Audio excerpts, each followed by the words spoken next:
입니다. 찾으실 말씀은 이사야서 28장 1절로 8절까지의 말씀입니다. 이사야서 28장 1절로 8절의 말씀을 우리 한 목소리로 같이 읽겠습니다. 구약성경 997페이지에는 말씀입니다.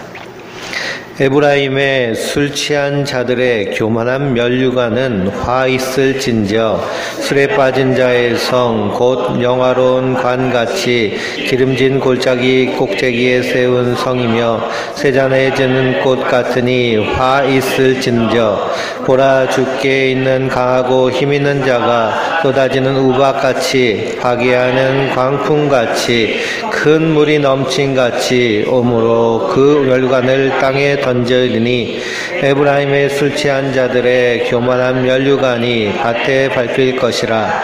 그 기름진 골짜기 꼭대기에 있는 그의 영화가 세잔에 가는 꽃이 여름 전에 처음 익은 무화과 같으리니 보는 자가 그것을 보고 얼른 따서 먹으리로다.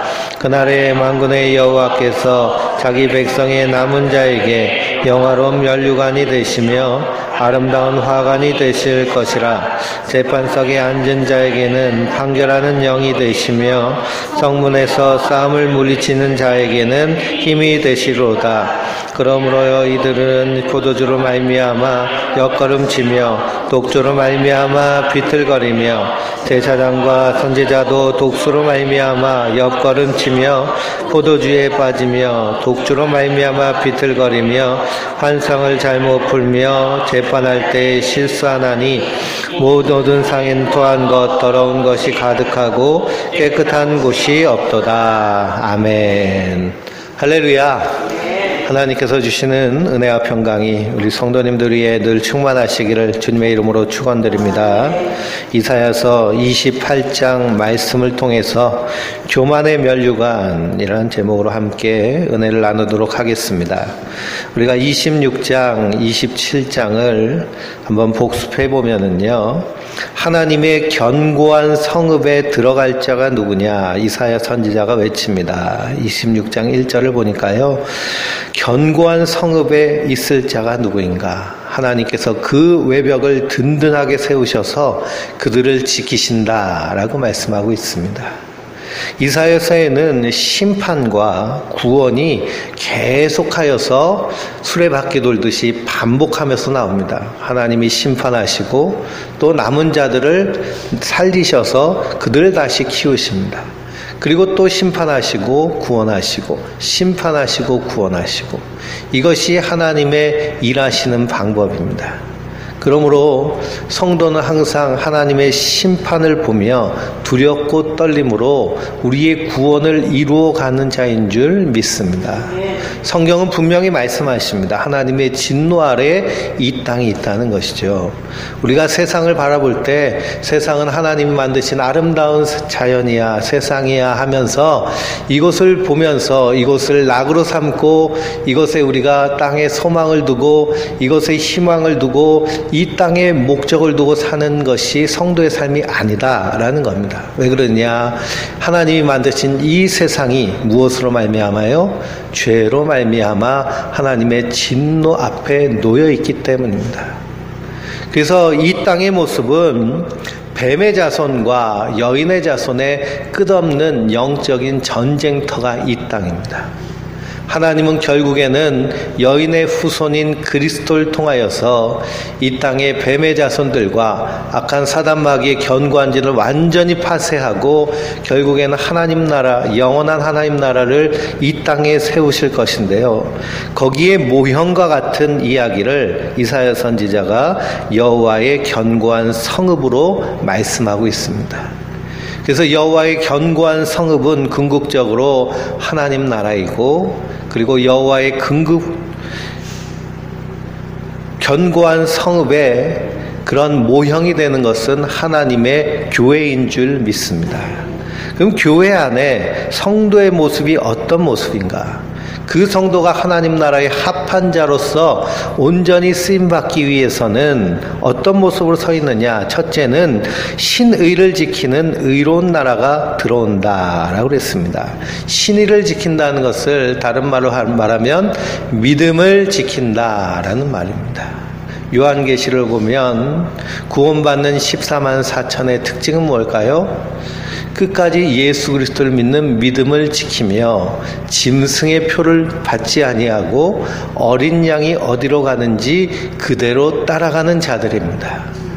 끝까지 믿음을 지킨다는 것은 이 세상 풍조에 휩쓸리지 아니하고 말씀을 붙잡고 산다는 것이죠. 그래서 하박국 선지자는 무엇이라고 하나님으로부터 말씀을 들었나요? 오직 의인은 믿음으로 말미암아 살리라. 세상 사람들은 여기가 좋은 길, 여기가 살 길, 여기가 넓은 길, 여기가 성공하는 길이라고 걸어갈지라도 믿음의 사람은 무엇을 붙잡고요? 하나님의 말씀을 붙잡고 주님 가신 그 길, 좁은 문으로 좁은 길로 그 길로 걸어가는데 그 길이 무슨 길일까요? 십자가의 길입니다. 그러나 그 길이 생명의 길인 줄 믿습니다. 그래서 끝까지 믿음을 지키는 자들이 바로 그 성전에 들어가는 자들입니다. 둘째로는 어떤 자들이 들어가느냐?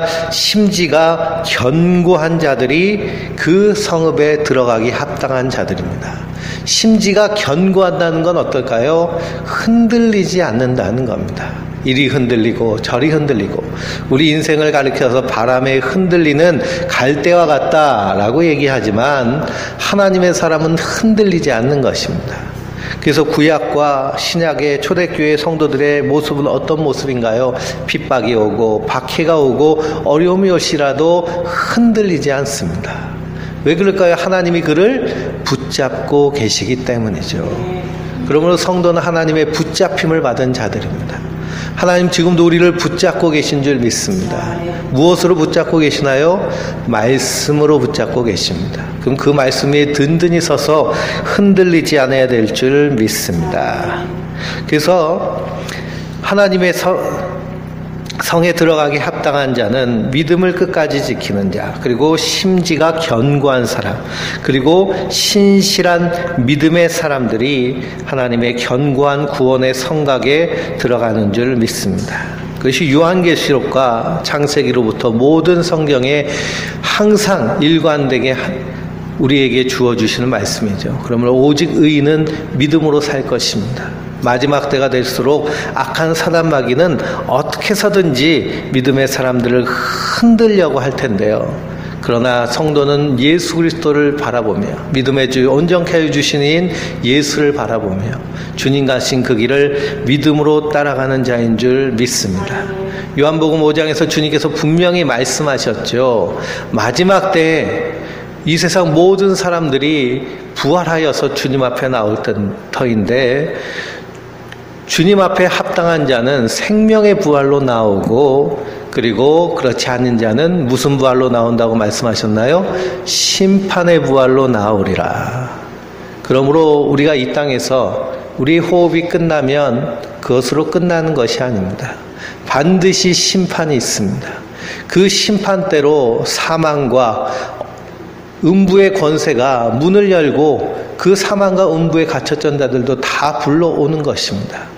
그래서 그들이 심판의 부활로 나와서 마지막 백보자 심판을 받게 되고 그들이 두 번째 사망, 불못에 떨어지게 되는 것이죠. 이것이 얼마나 두렵고 떨리는 일인가. 하나님이 이 땅을 얼마나 진노하고 계신가. 이것을 깨닫고 이 땅에서 그 하나님의 마음을 가지고 두렵고 떨림으로 서는 자들이 바로 성도인 줄 믿습니다. 주일 오후 말씀에서 레위 지파가 흩어짐을 당했음에도 불구하고 제사장의 직분을 감당할 수 있었던 것은 그들이 하나님의 질투하심으로 질투하였기 때문입니다. 성도는 이 땅에서 하나님의 질투하심으로 질투하는 자들이에요. 하나님이 이 땅을 아름답게 창조하셨는데 그것을 누가 다 앗아갔나요? 마귀와 죄와 사망의 권세가 다 앗아갔습니다. 그리고 하나님의 형상으로 지음받은 인간이 주인을 잊어버리고 자기가 주인이냐 하면서 사망과 마귀의 종로로 타는 그 인생을 바라보며 하나님은 어떻게 하시는 하나님이세요? 질투하시는 하나님이십니다. 맹렬하게 질투하시는 하나님. 성도는 그 하나님의 질투로 질투하는 자들이에요. 그 질투함으로 레위인들은 금송아지의 우상 숭배하는 그 자기 동족들을 칼로 쳐서 죽였잖아요. 이것이 하나님 앞에 헌신이라 라고 성경은 기록되어 있습니다. 자기 동족을 죽였습니다. 하나님의 질투로. 인간의 윤리, 그런 도덕으로는 이것이 납득되지 않는 일이지만 하나님은 그것을 헌신으로 받으시는 겁니다. 우리가 이 땅에서 복음을 증거하는 것, 세상 사람들이 듣든지 안 듣든지 복음을 증거하는 일은 하나님의 질투하심을 가지고 세상을 향해서 심판을 선포하는 일인 줄 믿습니다. 그러므로 우리가 복음을 증거할 때요, 세상은 그 안에서 심판받는 것입니다. 이것이 그리스도와 함께 왕노릇하는 성도들의 모습이에요. 우리가 복음을 증거할 때 그 사람이 받으면요, 그 사람이 받으면 그 사람은 어디에 이르는 자가 될까요? 구원에 이르는, 하나님 나라에 이르는 자가 됩니다. 그러나 그들이 받지 아니하면 그는 심판대 앞에서는 무서운 그러한 지경에 이르게 되는 것이죠. 그러나 그것을 깨닫지 못하는 것, 그것은 참으로 불행한 일이고, 깨닫게 되는 것, 이것이 하나님의 은혜인 줄 믿습니다. 27장에선 하나님의 포도원에 대해서 말씀하고 있습니다. 하나님의 포도원의 포도원지기가 하나님이 포도원지기 되겠다라고 말씀하시죠. 3절 말씀에 나 여호와는 포도원지기가 됨이며 때때로 물을 주며 밤낮으로 간수하여 아무든지 이를 해치지 못하게 하리로다 라고 27장 3절에 말씀하고 있습니다. 하나님이 포도원지기 되시니 거기에 심겨진 포도원은 뭐가 없을까요? 염려할 것이 없습니다. 근심할 것이 없습니다. 두려워할 것이 없습니다. 어저께요, 얼마나 강한 바람이 부는지요. 그래서 교회 앞에 심어놓은 장미며 꽃들이 다 흐트러지는데, 제가 또 나름대로 이렇게 가꾼다고요. 거기다 지지대를 다 심어주니까 든든히 서더라고요. 그러니 가꿔지는 것들은 아름답겠습니다.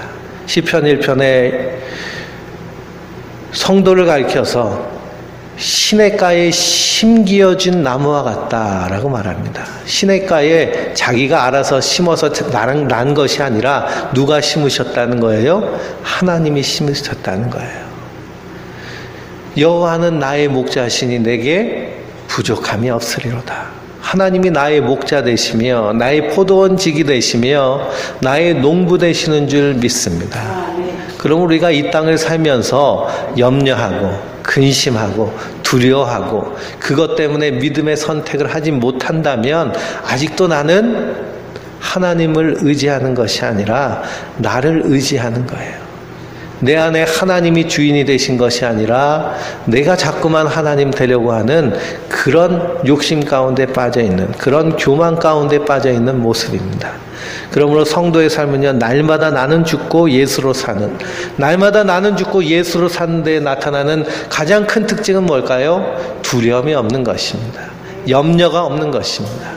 말씀을 선택하고 말씀의 길을 걸어가고 좁은 길을 걸어갈 때요, 두려움과 염려와 그리고 낙심이 없고 거기에 주저함이 없습니다. 그래서 히브리서 11장을 보면 믿음장의 그 믿음의 사람들, 그 마지막을 보면 그들이 더 나은 구원을 얻기 위하여 구차히 핍박받는 것을 모면하려고 하지 않고 더 나은 구원을 위해서 핍박받는 것을 더 기뻐하였다라고 말합니다. 이게 믿음의 사람의 모습입니다. 왜 그럴까요? 이 땅의 것이 다가 아니기 때문에 영원한 하나님 나라를 소망하고 있으니 이 땅에서 겪는 잠깐의 고통은 아무 문제가 되지 않는 것. 이것이 여호와를 포도원 지기로 모신 하나님의 포도원에 심겨진 자의 모습인 줄 믿습니다. 오늘 28장 말씀해 보니까 하나님께서 에브라임에 대해서 책망하십니다. 에브라임은 북쪽 이스라엘을 말하는 것이죠. 그리고 말씀 뒤편을 보면 남쪽 유다까지도 책망을 하십니다. 1절 말씀에 에브라임의 술 취한 자들의 교만한 면류관은 화 있을진저 라고 말하고 있습니다. 에브라임은 요셉의 둘째 아들이죠. 요셉의 둘째 아들인데 야곱이 그 큰아들 므낫세를 축복하지 않고 그 둘째 아들 에브라임을 오른손으로 이렇게 엇갈려서 축복을 합니다. 그러므로 장자권을 받아 누린 족속, 그리고 하나님께서 축복하셔서 가장 큰 부족을 이룬 지파가 바로 에브라임 지파이죠. 그런 큰 은혜를 받았으면 그들은 무엇에 보답해야 될까요? 하나님의 은혜에 보답하며 그 은혜에 감사해야 됩니다. 근데 그들이 술 취했습니다. 술 취했다는 건 뭐예요? 천지분간을 하지 못하는 것이죠. 천지분간을 하지 못하고 그들이 쓰고 있는 면류관은 무슨 면류관일까요? 교만한 면류관이다 라고 말하고 있습니다. 교만한 면류관을 쓰고 있습니다. 교만한 면류관은 좋은 의미일까요? 나쁜 의미일까요? 나쁜 것이죠. 하나님이 가장 싫어하는 것이 교만한 면류관입니다. 그래서 28장부터 35장까지 하나님께서 이스라엘 백성과 그리고 그 하나님을 의지하지 않는 자들을 향하여서 진노와 구원에 대하여서 엇갈려서 말씀하고 계시는데요. 그 북쪽 이스라엘의 에브라임이 교만한 면류관을 쓰고 있다는 겁니다. 교만한 면류관은 교만의 극치입니다. 모든 교만의 끝이고 그 교만의 끝은 바로 심판의 최상급 안에 놓이게 되는 것이죠. 교만하다는 것, 성경에서 교만하다는 건 뭘까요? 하나님이 없고 자기가 하나님 되려고 하는 것이 교만한 겁니다. 자기가 선악을 분별하고 자기가 옳고 그름을 나누고 자기의 뜻, 자기의 판단만이 최고인 것으로 여기는 것이 교만한 것이죠. 거기에는 하나님이 하나도 없습니다. 우리 인생의 우선순위에 제1순위에 하나님이 계시고 제1순위에 말씀이 계시지 않으면 우리는 어떤 사람이 되는 건가요? 교만한 자가 되는 것입니다. 그래서 마틴 루터가 종교개혁을 하면서 가장 먼저 한 그 종교개혁의 그 개혁의 모토가 무엇이냐? 하나님을 하나님 되게 하자라는 겁니다. 하나님 자리에 이 마틴 루터 시대에 누가 하나님 자리에 앉아 있는 거예요? 로마의 카톨릭 교황이 하나님 자리에 앉아 있는 겁니다. 그 밑에 주교들이 하나님 자리에 앉아 있는 거예요. 그 밑에 신부들이 하나님 자리에 앉아서 하나님처럼 하나님 노릇하고 있는 것. 근데 자세히 보니까요, 그 밑에서 있는 그런 노예들까지도 자기가 스스로 하나님 돼서 하나님 노릇하는, 말씀은 없고 말씀에 따라 사는 것이 아니고 자기의 이익과 유익에 따라 사는, 그러니 염려와 근심이 끊이지 않는 그런 인생을 사는, 그래서 인간은 누구나 다 교만한 면류관을 쓰고 있다라는 사실을 우리가 믿음의 눈으로 세상을 바라볼 수 있습니다. 그러므로 이 에브라임을 향하여서 하나님께서 책망하시죠. 그리고 너에게 화 있을 것이다 라고 말합니다. 그들이 기름진 골짜기 꼭대기에 세운 아름다운 성 사마리아 성이 쇠전하여 가는 꽃과 같을지니 화 있을진저. 그들에게 뭐가 쏟아진다고 말씀하고 있어요? 2절 말씀해 보니까 우박같이, 파괴하는 광풍같이, 큰 물이 넘친같이 손으로 그 면류관을 땅에 던지리라 라고 하나님 말씀하십니다. 하나님은 반드시 높아진 것을 쳐서 낮추시는 하나님이신 줄 믿습니다. 그런데요, 하나님이 쳐서 낮아지면 그것이 복인 줄 믿습니다. 왜 그러냐? 하나님이 개입하고 계시기 때문에, 하나님이 관심을 두고 계시기 때문에, 하나님이 고치시기를 원하시기 때문이죠. 근데 하나님이 진노의 우박, 진노의 광풍, 진노의 망치로 두들겨 때리시면 아프잖아요. 그렇죠? 성도는 미리 말씀을 듣고 깨닫고 자기를 겸비하는 자인 줄 믿습니다. 그래서 북쪽 이스라엘이 아수르에 의해서 이렇게 우박과 같이, 파괴하는 광풍과 같이 그를 휩쓸어 버렸습니다. 그래서 흔적수 없이 사라지죠. 쇠잔하에 가는 꽃 위에 우박이 떨어지면 어떻게 되나요? 광풍이 불면 어떻게 되나요? 싱싱한 꽃도요, 우박이 떨어지고 광풍이 불면 시들시들해버리고 흔적도 없어지는데, 이 에브라임의 교만함 때문에 이렇게 망하게 되는 것입니다. 성도는 항상 겸손해야 됩니다. 하나님의 말씀이 최우선이 돼야 됩니다. 하나님의 사랑으로 우리는 이 땅을 서는 자들이고요. 하나님의 은혜 없이는 한순간도 살 수 없는 자인 줄 믿습니다. 그렇게 하나님께서 그들을 교만한 면류관을 밭에 밟히도록 그들을 쳐서 낮아지게 하여 주시겠다는 것이죠.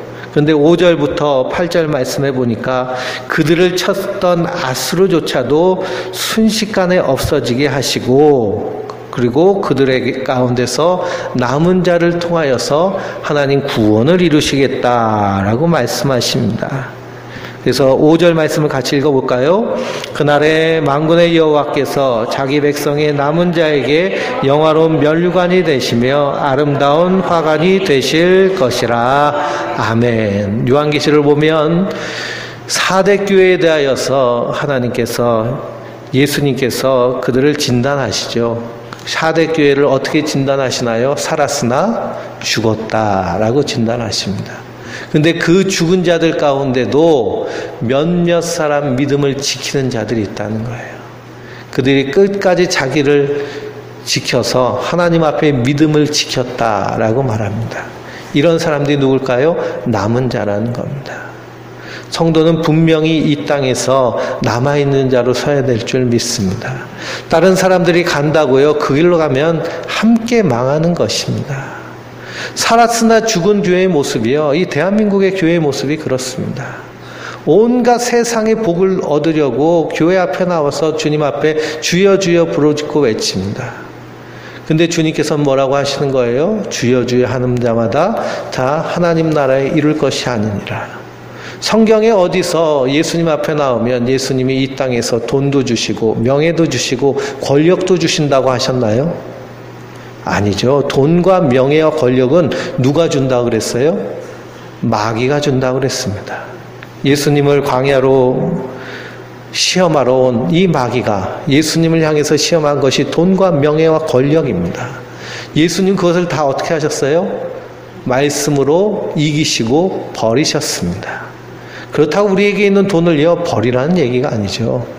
그것이 우리 인생의 우선순위가 될 수 없다는 겁니다. 그건 하나님이 우리에게 맡겨주신 줄 알고 그것을 통해서 하나님이 영광을 위해 쓰라는 것입니다. 근데 세상 사람들은 무엇을 위해 사나요? 돈을 위해 삽니다. 명예를 위해 삽니다. 권력을 위해 삽니다. 야당이요, 이번 지방선거에서 참패를 했습니다. 그래서 뭐 당을 해체하느니 어쩌니 합니다. 그러다가 또 국회가 새롭게 열게 되니까 그 위원장직을 가지고요 또 머리를 맞대면서 싸웁니다. 서로 위원장이 되려고 하고요. 여당은 우리에게 양보해라라고 말하면서 전혀 근신과 그리고 회개의 모습 전혀 없죠. 이게 인간입니다. 돈과 명예와 권력의 문제에서요 인간은 완전히 노예된 것이 인간의 모습입니다. 근데 거기서 자유로운 자가 어떤 사람일까요? 남아있는 하나님의 사람들인 줄 믿습니다. 그래서 마지막 때 주님께서 알곡은 곳간에 들이고 쭉정이는 꺼지지 않은 불 가운데 집어넣으리라. 양과 염소로 나눠주고요 알곡과 쭉정이로 나눠주는 줄 믿습니다. 그러면 하나님 반드시 고난과 심판을 통해서 뭐 하시는 거예요? 구별하시는 겁니다. 구별하시는 거예요. 그러므로 우리가 우리 인생 가운데 고난이 오고 어려움이 오고 심판이 올 때 천부여 의지 없어서 손들고 옵니다 하며 주님을 의지하며 말씀을 붙잡고 기도하며 이겨나는 그 모습, 그 안에 그것이 바로 하나님의 은혜인 줄 믿습니다. 얼마나 많은 사람들이 고난이 오고 어려움이 오고 역경이 올 때 자기 십자가를 던져버리고 하나님이 어딨냐고 하면서 교회를 떠난 자들이 얼마나 많이 있는지 모르죠. 그러나 끝까지 주님의 말씀 위에 붙여봐 있는 사람, 이것이 하나님의 은혜인 줄 믿습니다. 하나님이 그들을 어떻게 하신다는 거예요? 영화로운 면류관이 하나님 스스로 되시겠다는 겁니다. 아름다운 화관이 되실 것이라. 누가요? 하나님 그분께서. 그러므로 우리의 영광의 면류관은 예수 그리스도십니다. 왜 그럴까요? 그분으로 말미암아 우리가 죄사함을 받았기 때문에, 그분으로 말미암아 우리가 의롭다함을 받았기 때문에. 그래서 주님 앞에 설 때 우리가 자랑할 것은 무엇밖에 없을까요? 예수밖에 없습니다. 무엇을 자랑할까요? 하나님, 내가 이 땅에 있을 때 성전을 건축했습니다. 교회를 개척했습니다. 전도를 몇 명 했습니다. 이런 것들이 하나님 앞에 나가서 상급이 될까요? 하나님 앞에는요, 그것 다 불태워서 없어질 것입니다. 오직 예수 그리스도만이 우리의 상급 되신 줄 믿습니다. 그리고 우리가 이 땅에서 헌신하는 것은요, 그 사랑에 감사여서, 그 은혜에 감사여서, 그 사랑에 붙잡혀서, 그래서 헌신의 단위로 끌려 나오는 것이죠. 이것을 가지고 내가 자랑할 것이 하나도 없는 겁니다. 만약 이것을 가지고 자랑하게 된다면, 그러면 그것이 하나님 앞에 교만한 모습입니다. 그래서 사도 바울은 자기의 사역에 처음 시작할 때는 내가 사도 중에 그래도 작은 자 아니냐라고 말합니다. 그러다 사역 중반쯤 됐을 때 내가 성도 중에 지극히 작은 자다. 근데 마지막 말년이 돼선 자기를 무엇으로 고백해요? 죄인 중에 괴수라고 고백하잖아요. 왜요? 예수밖에 없다는 걸 알기 때문에. 그렇게 고생하고 그렇게 수고하고 그렇게 애쓴 사도 바울인데도 자기에게 영광을 돌리지 않습니다. 오직 나의 나 된 것은 하나님의 은혜로 된 것이다. 이것이 성도의 고백인 줄 믿습니다. 우리의 영광의 면류관은요, 예수 그리스도밖에 없습니다. 그 예수 그리스도를 믿음으로 이 땅에서 헌신할 수 있는 것, 이 땅에서 주님을 위해 사랑할 수 있는 것, 주님을 위해 수고할 수 있는 것, 이것 자체가 은혜인 줄 믿습니다. 그것을 하나님 기쁘시게 여기시기 때문입니다. 7절부터 보니까요, 7절부터 8절까지 다시 한번 읽을까요? 그리하여도 이들은 포도주로 말미암아 옆걸음치며 독주로 말미암아 비틀거리며 제사장과 선지자도 독주로 말미암아 옆걸음치며 포도주에 빠지며 독주로 말미암아 비틀거리며 환상을 잘못 풀며 재판할 때 실수하나니 이 모든 상에는 토한 것 더러운 것이 가득하고 깨끗한 곳이 없도다. 이게 무슨 말씀일까요? 하나님께서 남겨둘지라도 그 남겨둔 것도 결국에는 비틀거리고 그리고 하나님 앞에 교만하게 행한다는 것이죠. 남겨둔 것이 뭘까요? 유대입니다. 유다 나라. 북쪽 이스라엘을 먼저 아수르에 망했죠. 그리고 아수르가 북쪽 남쪽 유다를 쳐들어오려고 할 때 하나님께서 막아주십니다. 히스기야 왕 때에 아수르가 사네립에 14만 대군을 이끌고 예루살렘을 완전히 포위합니다. 그때 히스기야와 이사야 선지자가 이 아수르의 사네립이 보낸 그 항복하라는 포고문을 붙잡고 죄를 뒤집어 쓰고 베옷을 입고 벌벌 떨면서 금식하면서 하나님 전에 엎드려서 하나님 살려달라고 그러죠. 그때 하나님 어떻게 행하시나요?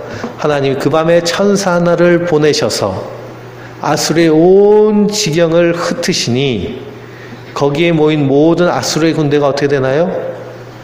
다 진멸됩니다. 전염병이요. 그 밤에 돌아서 진멸되죠.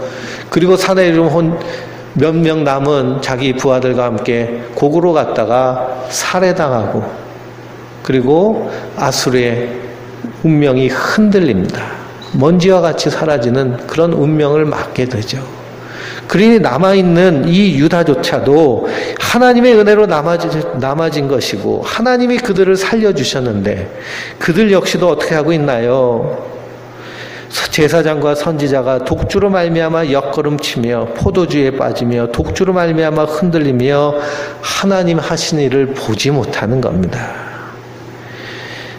이사야 선지자를 하나님이 부르시면서 뭐라 그래요? 네가 말하여도 저 백성들은 들어도 깨닫지 못하고 보아도 보지 못할 것이다 라고 말씀하시죠. 이 남쪽 유다가요 그런 꼴이 돼버린 겁니다. 9절부터 한번 또 읽어볼까요? 9절부터 13절까지입니다. 그들이 이르기를 그가 누구에게 지식을 가르치며 누구에게 도를 전하며 깨닫게 하려는가? 젖떨어지며 풀을 따른 자들에게 하려는가? 대저 경계와 경계를 더하며 경계에 경계를 더하며 교훈에 교훈을 더하며 교훈에 교훈을 더하되 여기서도 조금 저기서도 조금 하는구나 하는도다. 그러므로 더듬는 입술 다른 분방언으로 그가 이 백성에게 말씀하시리라. 전에 그 그들에게 이르시기를 이것이 너희의 안식이요 이것이 너희의 상쾌함이니 너희는 곤비한 자에게 안식을 하셨으나 그들이 듣지 아니하였으므로 여호와께서 그들에게 말씀하시되 경계에 경계를 더하며 경계에 경계를 더하며 교훈에 교훈을 더하며 교훈에 교훈을 더하고 여기서도 조금 저기서도 조금 하사 그들이 가다가 뒤로 넘어져 부러지며 걸리어 붙잡히게 하시리라. 아멘. 이 남쪽 유다가 이런 큰 하나님의 구원하심을 경험하였으면 그들이 누구를 찬양해야 될까요? 하나님을 찬양하고 선지자가 전하는 말에 귀 기울이고 두렵고 떨림으로 그 구원을 이루어 가야 함에도 불구하고 그들을 향하여서 이사야 선지자가 외치죠. 그랬더니 그들이 뭐라고 해요? 네가 누군데 우리를 가르치냐라는 겁니다. 야, 우리 가르치지 말고 저기 어린애들이나 가르쳐. 그게 지금 누가 하고 있는 얘기예요? 유다의 제사장들, 지도자들이 하는 얘기입니다. 경계에 경계를 더하고 경계에 경계를 더하며 교훈에 교훈을 더하며 교훈에 교훈을 더하되 여기서도 조금 저기서도 조금 하는구나 하고 말하는 것은 바로 이 이사야 선지자를 조롱하는 겁니다. 왜 이사야 선지자를 조롱할까요? 맨날 심판받는다고 그러니까 싫은 겁니다. 맨날 회개하라고 하니까 싫은 겁니다. 하나님이 진노하고 계시다니까 싫은 겁니다. 근데요, 성경을 창세기부터 요한계시록까지 다 읽어보시면 하나님의 축복이 더 많은가요? 저주가 많은가요? 구원이 더 많은가요? 심판이 더 많은가요?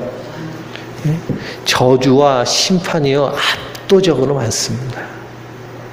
요한계시록의 마지막 때가 되면 하나님의 진노가 그게 이를 텐데요. 지금 우리가 말세 지마를 살고 있습니다. 근데 언제까지 복 받는다, 자식 잘 된다, 사업 성공한다, 기도하고 주의 성수하고 11조 하면 하늘에서 복이 보화가 떨어져서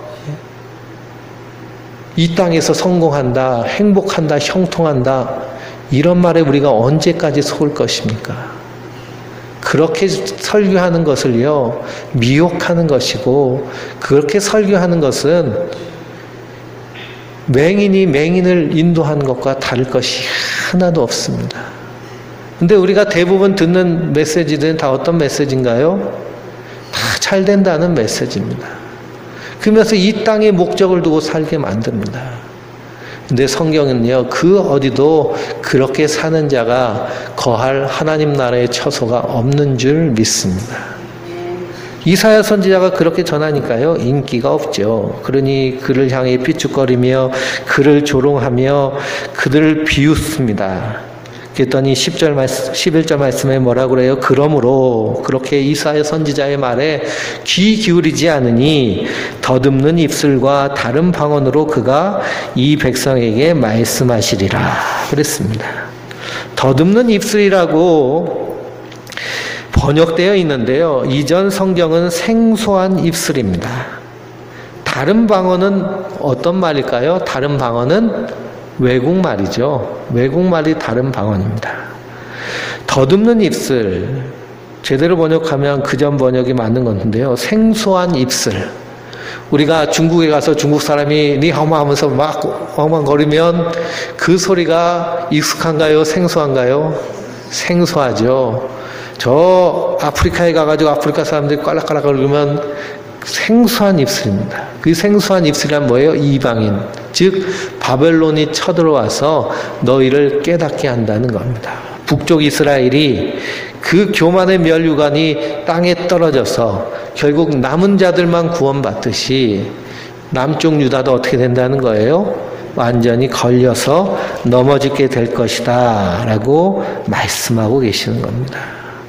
그래서 13절 말씀 뒷부분을 보니까요, 그들이 가다가 뒤로 넘어져 부러지며 걸리며 붙잡히게 하시리라 라고 말씀하고 있습니다. 그러면서 14절부터 22절까지 읽어볼까요? 이러므로 예루살렘에 내 백성을 다스리는 너희 오만한 자여, 여호와의 말씀을 지를지어다. 너희가 말하기를 우리는 사망과 언약하였고 수월과 매양하였은즉 넘치는 재앙이 밀려올지라도 우리에게 미치지 못하리니 우리는 거짓을 우리의 피난처로 삼았고 혀위 아래 우리의 숨겼음이라 하는도다. 그러므로 주 여호와께서 이같이 이르시되 보라 내가 한 돌을 시온에 두며 기초를 삼았노니 곧 시험한 돌이여 귀하고 견고한 주축돌이라. 그것을 믿는 자는 다급하게 되지 아니하리로다. 나는 정의를 측량줄로 삼고 공의를 저울추로 삼으니 우박이 거짓의 피난처를 소멸하며 물이 그 숨쉬는 곳에 넘칠 것인즉 너희가 사망과 더불어 세운 언약이 패하며 수월과 더불어 맺은 맹약이 서지 못하며 넘치는 재앙이 밀려올 때에 너희가 그것에게 밟힘을 당할 것이라. 이것이 지나갈 때에 너희를 절 것이니 아침마다 지나가며 주하로 지나가리니 소식을 깨닫는 것이 오직 두려움이라. 침상이 짧아서 능히 몸을 펴지 못하며 이불이 좁아서 능히 몸을 싸매지 못함 같으리라 하셨느니라. 대저 여호와께서 부리심 산에서와 같이 일어나시며 기본 골짜기와 같이 진노하사 자기의 일을 행하시리니 이 일이 비상할 것이며 자기의 사역을 이루시리니 그의 사역이 기이할 것임이라. 그러므로 너희는 오만한 자가 되지 말라. 너희 결박이 단전해질까 하노라. 대저 온 땅이 멸망시키기로 작정한 것을 내가 만군의 주 여호와로부터 들었느니라. 아멘. 그들이 가다가 뒤로 넘어지고 부러지며 걸려서 붙잡히게 되는 그 한 돌이 있죠. 한 돌.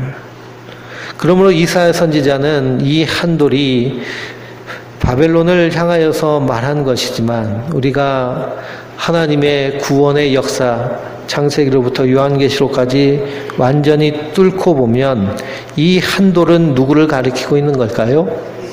예수 그리스도를 가리키고 있는 겁니다. 그래서 베드로전서 2장을 보면 산돌 대신 그리스도에 대해서 말씀하고 계시죠. 산돌 대신 그리스도. 보라 내가 택한 보배로운 모퉁이 돌을 시온에 두노니 그를 믿는 자는 부끄러움을 당하지 아니하리라. 그러므로 믿는 너희에게는 보배이나 믿지 아니한 자에게는 건축자들이 버린 그 돌이 모퉁이의 머릿돌이 되고 부딪히는 돌과 걸려 넘어지게 하는 바위가 되었다 하였느니라 라고 말하고 있습니다.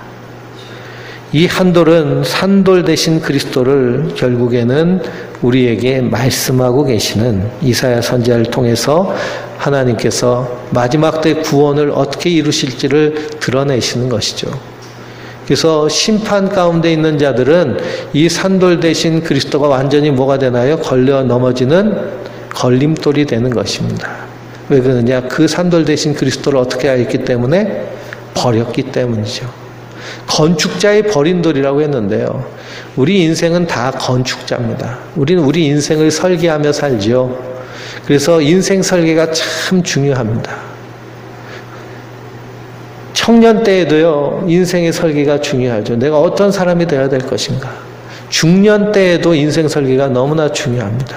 노년이 돼서도요, 인생 설계가 너무 중요합니다. 김영석 교수가요, 훌륭한 철학 교수님이신데 이 교수님이요 65세 은퇴하고요 자기 인생 한 80이면 죽겠지 하고 80세까지 인생을 생각했는데 90이 넘도록 죽질 않는 겁니다.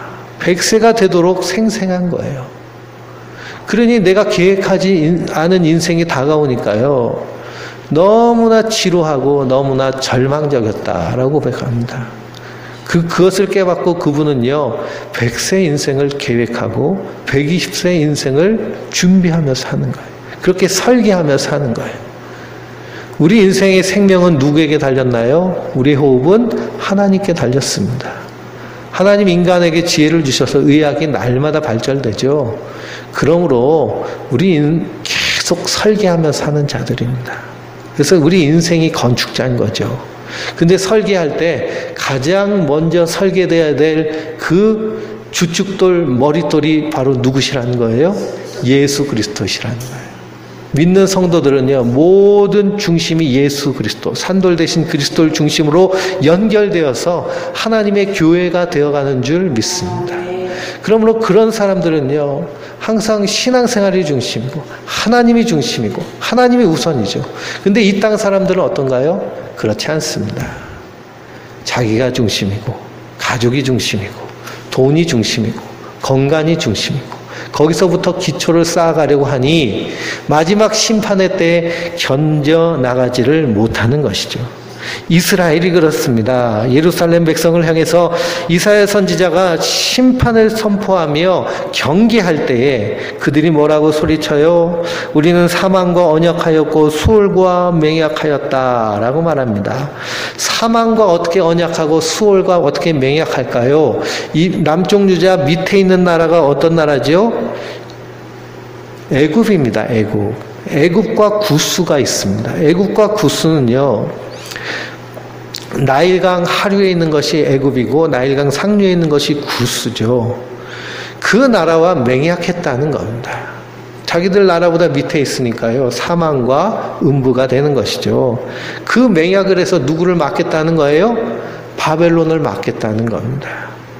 그러니 이 남쪽 유다는 아수르로부터 누가 살려주셨어요? 하나님이 살려주셨죠. 그럼 누구를 의지해야 돼요? 하나님을 의지해야 됩니다. 근데 누구를 의지하고 있어요? 지금 애굽과 구스를 의지하고 있는 겁니다. 그러니 하나님이 그들을 어떻게 하시는 거예요? 한 돌을 시온에 두어서 그를 기초로 삼고 그리고 그 돌로 말미암아 그들을 넘어지고 부러지고 걸려서 자빠지게 하시는 것이죠. 그리고 그것을 믿는 자는 다급하게 되지 아니하리라. 왜 다급하지 않을까요? 심판이 와도 마지막 주님이 이 땅에 재림하실지라도 두려움이 없는 겁니다. 넉넉히 이기며 승리하는 줄 믿습니다. 1992년도에 다미 선교회 10월 24일 날 예수님이 오신다고 소리를 쳤죠.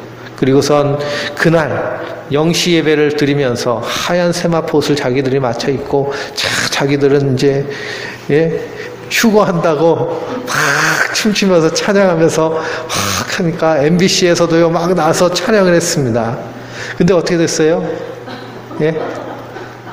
12시가 넘었는데도 아무 일이 없죠. 다급해지는 겁니다. 다급해지는 거.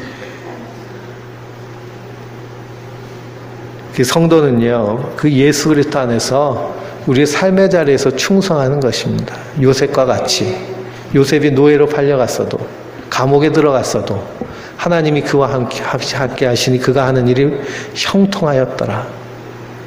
그래서 나에게 주어진 이 자리가 하나님이 나에게 보내주신 파송지이고 선교지인 줄 알고 믿음으로 사는 것이죠. 그러면서 그리스도를 의지하는 자는요, 주님의 재림의 나팔 소리가 들려올 때 마라나타 하는 겁니다. 근데 준비가 안 된 자는 어떻게 하는 거예요? 벌벌벌벌 떠는 것이죠. 그래서 성도는 마라나타 하는 자인 줄 믿습니다. 우리 한번 옆에 있는 분들하고 해볼까요? 마라나타. 마라나타는 뭐예요? 주 예수여 어서 오시옵소서. 우리 마지막 23절부터 29절까지 읽겠습니다. 너희는 귀를 기울이며 내 목소리를 들으라. 자세히 내 말을 들으라. 파종하려고 가는 자가 어찌 쉬지 않고 갈기만 하겠느냐? 자기 땅을 개간하며 고르게만 하겠느냐? 지면을 이미 평평히 하였으면 소의 양을 뿌리며 대의 양을 뿌리며 소막을 줄줄이 심으며 대맥을 정한 곳에 심으며 귀리를 그가에 심지 아니하겠느냐?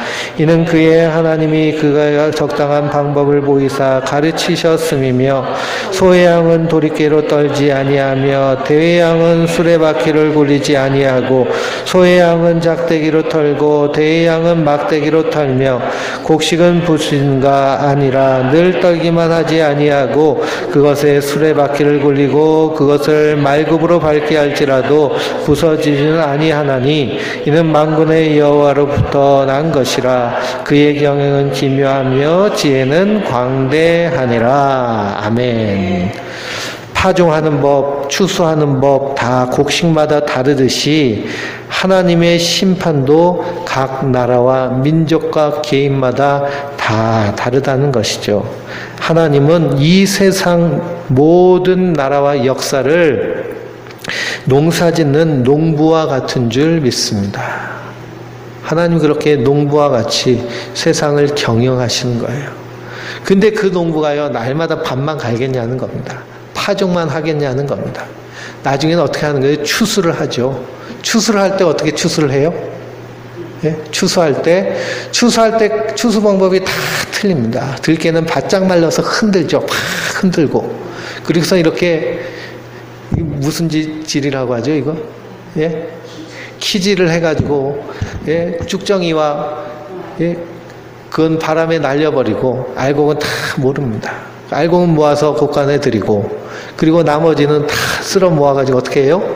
불 속에 집어넣죠. 그게 추수의 방법입니다.